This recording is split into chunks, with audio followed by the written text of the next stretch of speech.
Hello and welcome to LearnHowToQuilt.com series on making quilted gift bags for your family. The first video featured straight line quilting. In video number 2, you'll find out how to free motion quilt. This is a great project for practicing your quilting skills and for trying out new thread, batting, and quilting designs in small scale. For this project, you can purchase new fabric or use up leftovers. I chose this fabric because I can use it for different events. All I need to do is change out the ribbons.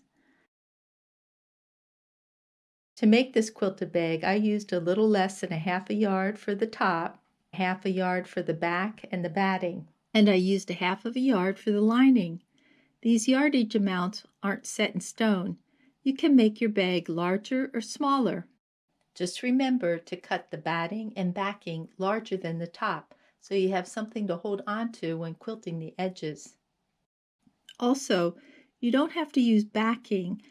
Eventually, the lining will cover any raw edges. I included the use of backing because it acts as a filter to keep lint from the batting out of my machine. I practiced doodling my design on a piece of paper before quilting. For this design, start making a curve moving east, come back around to the west, maybe change direction, go north, south. Try not to cross over a line or stop on a curve. Continue filling up your paper. Think about ways that you can get out of a tight spot. And most important, just remember to relax and breathe. This is just paper. The design is pretty random, and chances are you'll be the only person that knows if you've made a mistake. If this meandering design is too frustrating, try something different. Let's see, let's make some loops. I'll go back and forth and go over my paper like this. Or try a design on your own. When I feel comfortable with my drawing, I'm ready to go to the machine. I'll place this pattern nearby for reference. I'll be using my darning foot attachment for free motion quilting. When using this attachment, your feed dogs have to be dropped. On my machine, I push a button to drop them. Some machines add a special plate on top in order to keep the feed dogs from touching the fabric. If you can program your machine for needle down, do so. If not, always make sure to place the needle in a down position whenever you stop. Often, I'll practice my stitching on paper towels before going to fabric. Layer 3 or 4 towels on top of each other.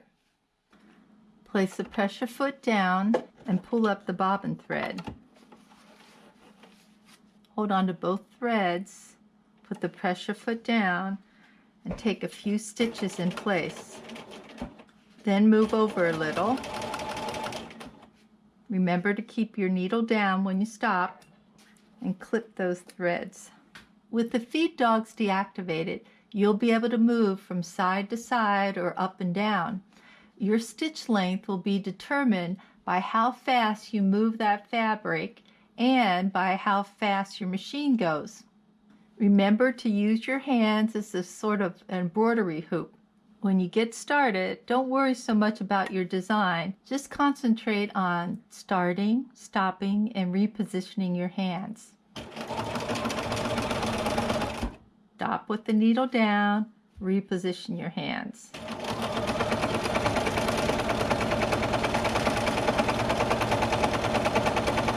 Try to avoid the eyelashes in your stitching.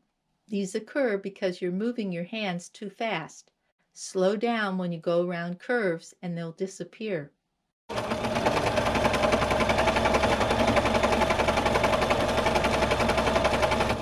Stop with the needle down, reposition your hands. Try experimenting with different machine speeds and hand movements. For example, the slower I move my hands and the faster my machine goes, the smaller the stitches.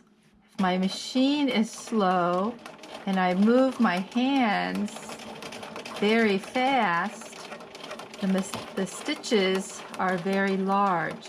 Work on somewhere in between. Stop. You might have to reposition your fabric. Now I'm ready to practice my design.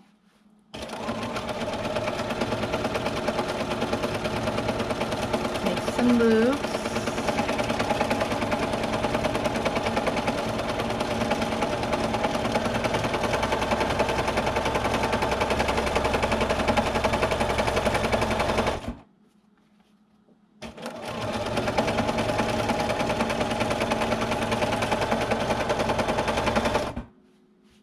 Reposition.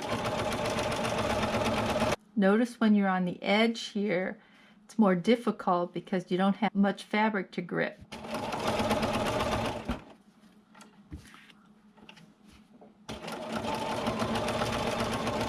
When you feel comfortable stitching in this manner, you're ready to quilt on fabric. After pressing, I pin basted the top, batting, and backing. I use safety pins, but you might like to try a basting spray. I use this pattern to remind me of the scale of my design. You can see on this class sample that this design can be stitched much smaller and tighter. You want to remain consistent if working on an overall design. When quilting on regular fabric, I have a tendency to stitch this design smaller or larger. That's why I like to keep this paper drawing handy to see what I'm striving for. If this was my quilt and I was going to do the whole piece with meandering, I like to start in the center and sort of meander my way around. After I've anchored the center, then I start working to fill up these different quadrants. Keep an eye on where you're going. I need to get over here.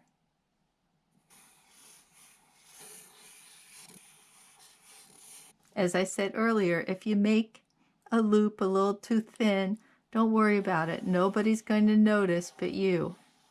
Continue on to fill up your paper.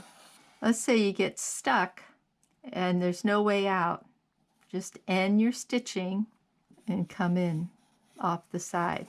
I think you're ready to begin quilting on fabric. First, take a deep breath. Start in the middle of the piece. Pull up your bobbin thread. And make sure your needle's in the needle down position. Take a few stitches in place and then move a little. Trim your threads.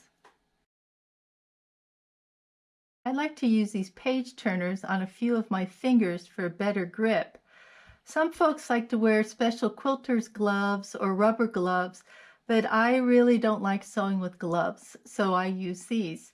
For me, it's just the right amount of extra help that makes it easier for holding on to the fabric. As you stitch, don't forget to use your hands as a sort of embroidery hoop. Finish filling up a lot of the center. I'll stop, readjust my fabric, and continue filling in the sides.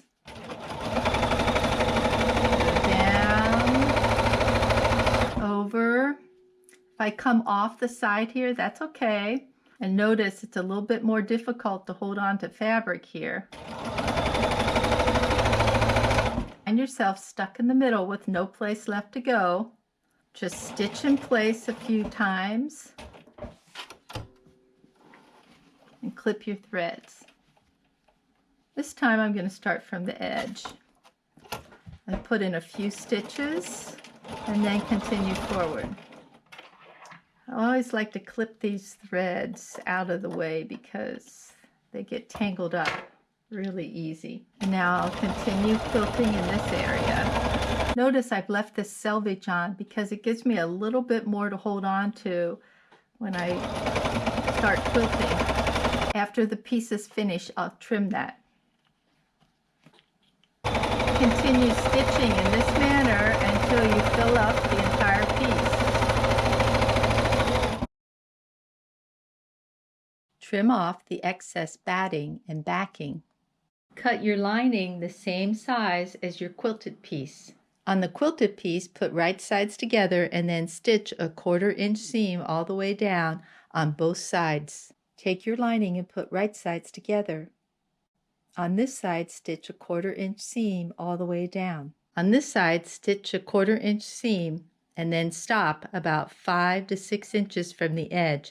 This is where you'll turn the bag inside out. Turn the quilted piece inside out, then place this bag inside the lining, making sure that the right sides are together. Match these side seams and pin.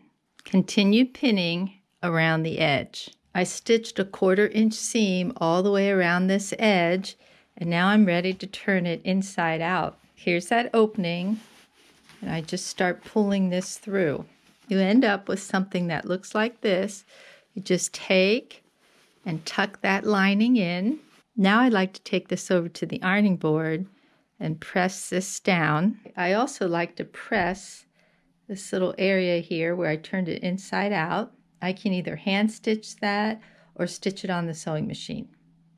I top stitched around the top, added my gift, and will finish with this ribbon. After your family opens their gifts, just place the ribbon inside and store away for the next celebration. Hope you get a chance to make one of these bags. Just remember, every time you make a bag, that's one less present to wrap with wrapping paper. And you'll be one step closer to perfecting your quilting. Thanks for visiting LearnHowToQuilt.com. Please stay tuned for the next video in this series. You'll find out about some other ways that you can use your fabric collection for wrapping gifts. Don't forget to subscribe to our YouTube channel and share our videos with your friends. Thanks.